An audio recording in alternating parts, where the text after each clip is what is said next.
When you are down in the dumps, feeling like trash, mentally or physically, who is it that you count on? You know that with this person, you can tell them anything because there's no way that they would judge you for it. For me, that person would have to be my mom. She helps me with a lot, even though I don't live with her right now. She is one of the most caring people, one of the most understanding people, and she's also super easy to talk to and fun to be around. She's my favorite and helps me with a lot, regardless of what it is.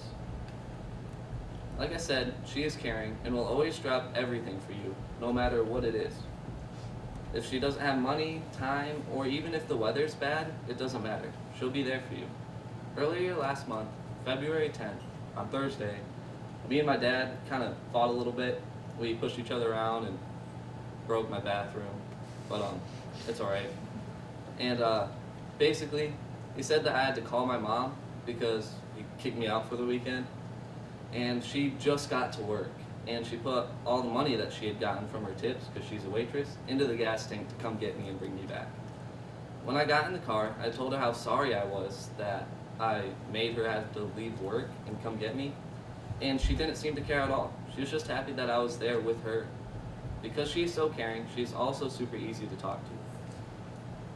The fact that she's easy to talk to is super important because we all need somebody to communicate with.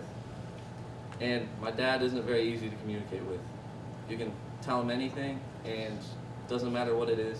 Usually it's pretty hair trigger temper, and it doesn't go very well most of the time. So having my mom there for me is really important.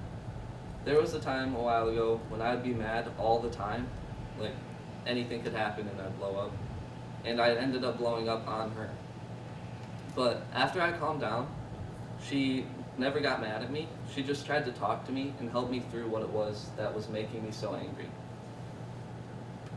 That was super important for me and for my development because it meant that I could know what it means to walk in other people's shoes and understand where everybody else is coming from. That also helps me with my communication with my dad himself because I try and see where he's coming from when he blows up and gets angry because I do the same thing. That being said, my mom is also super fun. She's really fun for a typical mom. Like, she spends most of the time she isn't working, camping, or traveling. Last year in March, we ended up going to Utah and hiked Mount Zion and went to a few other national parks.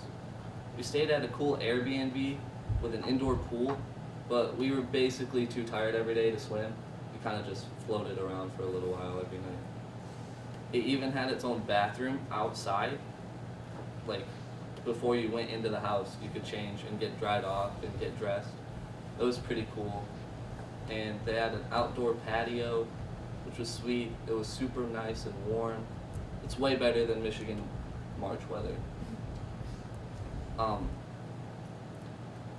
We also, in the summer, spent a week of kayak camping, and that's when you put all of your camping equipment in the kayak, like your tents, but I used a hammock. You'd put your food, you gotta take like non-perishable things, and your drinks and stuff, or like water filtration system since you are on a river. And the weather basically was like, no. Told us, that's not happening, you guys are not going on the river this weekend. And I was really bummed about it, but it was okay. We decided we were just gonna camp instead, no kayaking. And that sucked too. We ended up leaving our campsite early because we were rained out. My hammock though was the only thing on our campsite that stayed dry. Pretty big flex. I was like, look at your big fancy tent. I don't know. This hammock was $30. Got wrecked.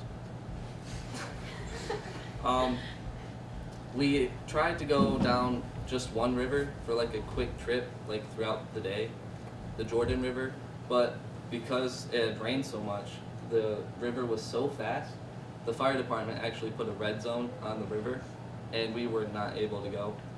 We pulled up and everything, put our kayaks down by the water, and we were like, yeah, maybe they were right. We could see the trees like in the river. It was not a good idea. So we ended up leaving. I hauled around kayaks for like the majority of my day that day, just going to different places. Not very fun. She is also like undeniably hippie, spends all of her time at home, like crafting, making things. It's pretty cool. She made this thingy in my hair.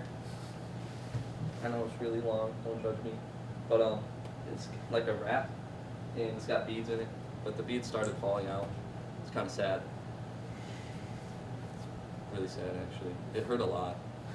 And she goes to all these hippie festivals, and the biggest one, called Hippie Fest, she was there and some random guy just gave her a kite, because that's what people do there, I guess. I don't know. And she actually was running around with it and tripped over some guy's cooler as she was running. And her wife Alicia was recording, and you can hear in the video her say, "Oh sh," and then the camera head. It's pretty great. I love it. Yeah, she's super cool and funny, and I always enjoy the time I spend with her, and she's totally necessary in my life because my dad's pretty boring. My mom, my favorite person around, has always been there for me through thick and thin. She's always there when I need her. Whenever I have something bothering me or something I need to talk about, I always have somebody to count on. And even when it's laid back, she's fun to be around. Due to these facts that make my mom undeniably cool, there's nobody else I could pick for this speech.